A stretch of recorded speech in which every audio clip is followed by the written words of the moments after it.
Okay, this cookie I just went ahead and outlined first, just because I felt like it.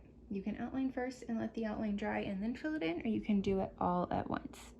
So now I'm gonna come through, I'm gonna give this little guy some little polka dots. So I'm gonna do a wet on wet technique.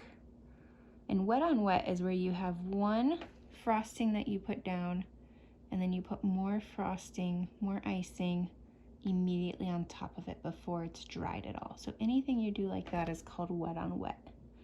If you want more of a layered look to your cookie, then you need to wait until your layer dries and then put frosting on top. Now the good news is you don't have to wait until your cookie is completely dry to do things on top of each other. You can just let it dry enough to be crusted over. And if you are listening to this and you live in Denver, like I do, then our dry air we have really helps the drying process.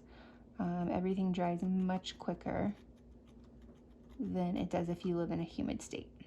We can do stuff on a cookie just a few minutes later. Okay, I'm just trying to smooth out a little. The color's a little funky. Okay, then I am just going to put in some polka dots. Just gonna clean my tip of my icing bag. So I'm just gonna do these polka dots, little dots right into icing.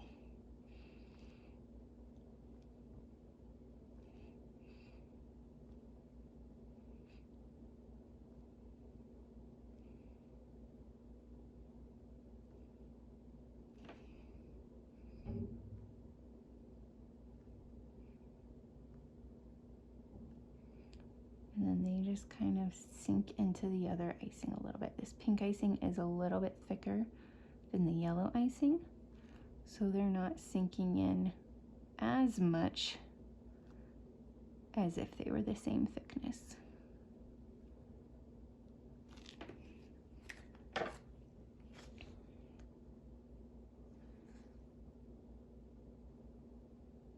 I'm just gonna kind of use this and get a little bit of those stuck down in there. And then the picture I showed you is gonna have a little bunny tail on it. So I'm just gonna tell you how to do that. Basically, you are gonna let this dry. I should have one already done, but I don't. Sorry, guys. Let that dry, and then give yourself, I'm just gonna do this on some wax paper to show you. Here, this little bunny can sacrifice himself. So, and then do just a big glob. Just kind of let it go in one area to make a big old bulb there. This is once the other icing's dry. And then stick whatever sprinkle you want.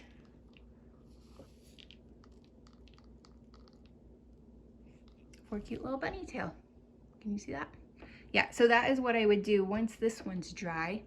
I would wait until it dries completely and then do my little glob of icing for the little tail and then put some sprinkles on, and then you have a cute little polka dot bunny with the bunny tail. I will actually finish that up for a picture.